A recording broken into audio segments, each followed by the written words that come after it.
दो बातें मैं जरूर कहूंगा। 1 घंटे की बहस हुई। पहली चीज तो ये कि गांधी परिवार को अपने पुरखों के, और गांधी परिवार को, कांग्रेस को अपने पुरखों के सम्मान के बचाव के लिए लड़ना सीखना चाहिए। वो पीढ़ियां कृतज्ञ होती हैं जो अपने पुरखों से प्राप्त धन, वैभव, सत्ता, अधिकार, पद, प्रतिष्ठा तो भोगें, लेकिन जब उनके पुरखों का चीरहरण हो तो वो चद्दर तान के सो जाएं। वो कृतज्ञ पीढ़ियां होती हैं।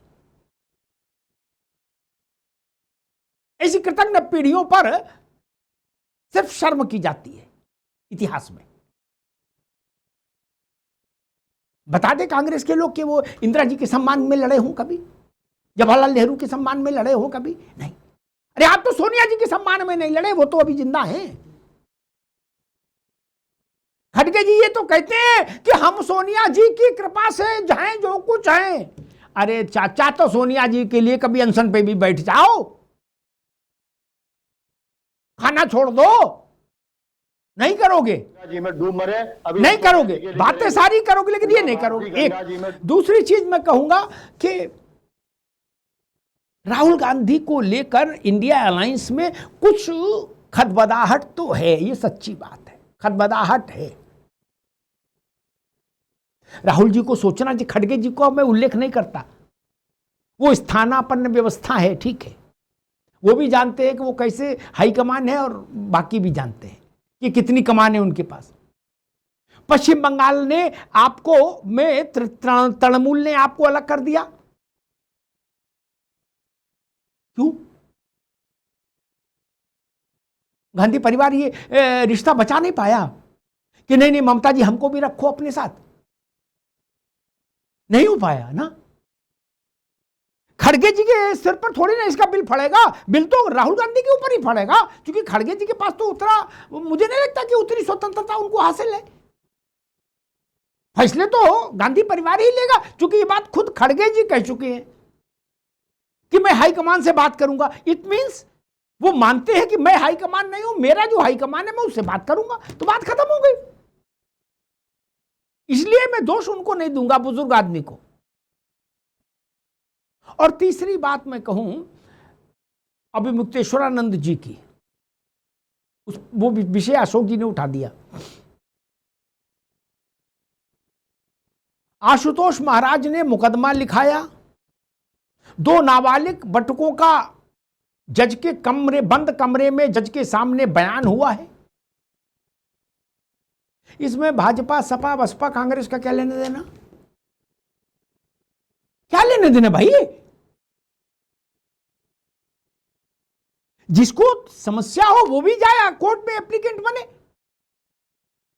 मैं तो अशोक जी से कहूंगा समाजवादी पार्टी कोर्ट जाए और वो कहे कि इनके खिलाफ मुकदमा क्यों हुआ, और फिर जो कोर्ट उत्तर दे उसको सुने। कोर्ट पूछेगी ना कि भाई आप कौन, आप क्या करेंगे, मुकदमा हो कि नहीं हो। दूसरी बात, अशोक जी को स्मरण होगा अभी मुक्तेश्वरानंद जी का सम्मान इस वक्त समाजवादी पार्टी उनके सम्मान में बिल्कुल भाव विभोर हुई जा रही है, विह्वल हुई जा रही है। उत्तेजित भी हो रहे हैं नौजवान कुछ सपा के।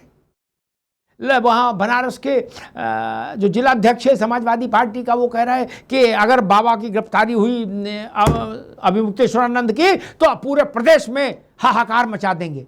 अब मचा पाएंगे नहीं मचा पाएंगे वो अलग का विषय है। इन्हीं अभिमुक्तेश्वरानंद और इनके बटुकों को, विवेक जी को याद होगा, पुराने आदमी है, बनारस की गलियों में गिरा गिरा के, कूच कूच के लठ से पीटा गया था। मुझे याद है पूरा। मेरे साथ सबसे बड़ी कमी यह है कि मैं भूलता नहीं।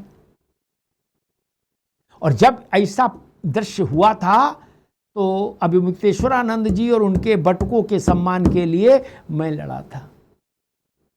बोलो सियावर रामचंद्र की जय। क्या ये तब भी ब्राह्मण थे अभिमुक्तेश्वरानंद और बटुक?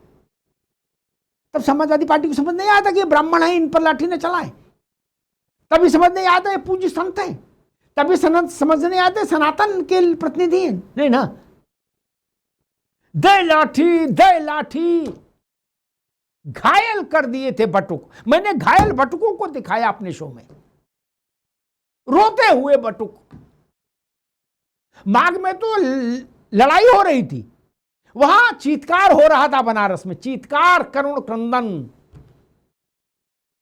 कोई नीला कोई पीला हो गया था, कोई लाल हो गया था बटुक। विवेक जी, तब अजय राय भी नहीं आए थे कि वही लड़ लेते? नहीं, मुझे पता नहीं तब वो कांग्रेस में थे भी कि नहीं थे, मुझे नहीं पता, लेकिन तो आए नहीं थे। राहुल जी भी नहीं आए सनातन की रक्षा के लिए उस वक्त कि अखिलेश जी हम आपसे दो दो हाथ करेंगे, आपने अभिमुक्तेश्वरानंद के ऊपर लाठी कैसे चला दी।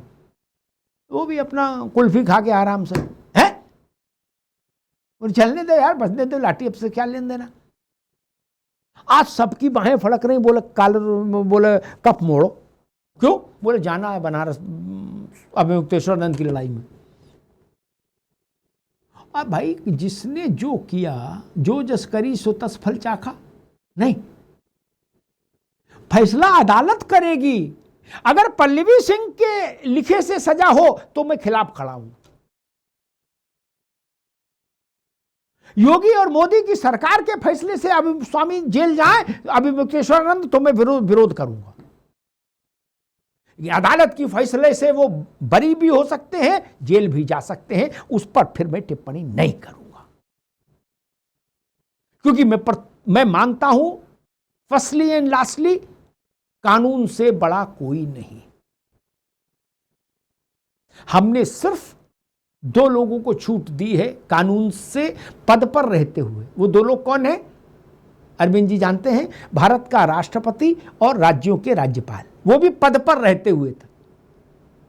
अन्यथा प्रधानमंत्री से लेके ननकू तक और चोर से लेके साधु तक सब कानून के सामने उसी भाव से खड़े होते हैं जिस भाव से खड़ा होना चाहिए। धन्यवाद।